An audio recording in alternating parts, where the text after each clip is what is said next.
Good morning, ladies and gentlemen. Welcome back to our series of tutorials on commerce. We are going through the second part of our tutorials, which is the dynamics of management.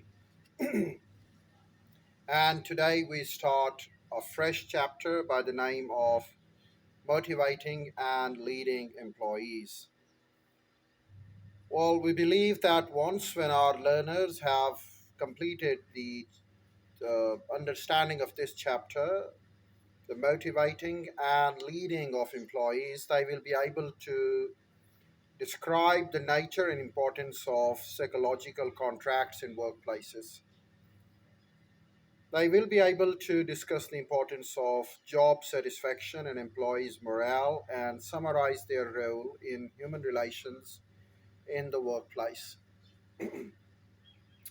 They will be able to identify and summarize the most important theories of employee motivation. They will be able to describe some of the strategies used to organize to uh, they will be able to describe some of the strategies used by the organizations to improve job satisfaction and employee motivation. And last but not the least, the learners will be able to discuss different managerial styles of leadership and their impact on human relations in the workplace. Well, we'll discuss all the content in detail, but before we fall into the real content, let us have a case study with you. And we caption the case study today, bringing the bounty back to P&G, Procter and Gamble. As in the 1990s drew to a close, consumer products powerhouse Procter and Gamble P&G found itself in an unfamiliar rut. Fueled by such mega brands such as Tide, Crest, Charmin, Downy, Pampers, Foglers, Bounty, and Pringles.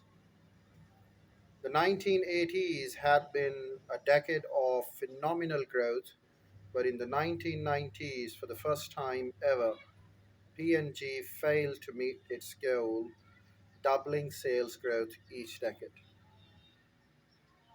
So they were their own competitors. We don't want to say that they had a loss in their products, but they could not double their sales in the decade as they had been leading themselves by doubling their sales every decade. So part of the problem was clear. Turnover at the top, P&G had gone through three different CEOs during the 1990s, each with his own unique personality and individual view of how the firm should be run. The last of the three was Dirk Jagger, who was appointed in 1998.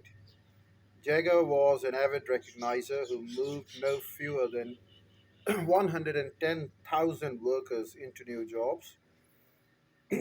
His strategy also called for focusing attention on new products rather than bestsellers. Unfortunately, the innovation that he championed, such as Olay Cosmetics, often bombed. He also liked the I beg your pardon. Uh,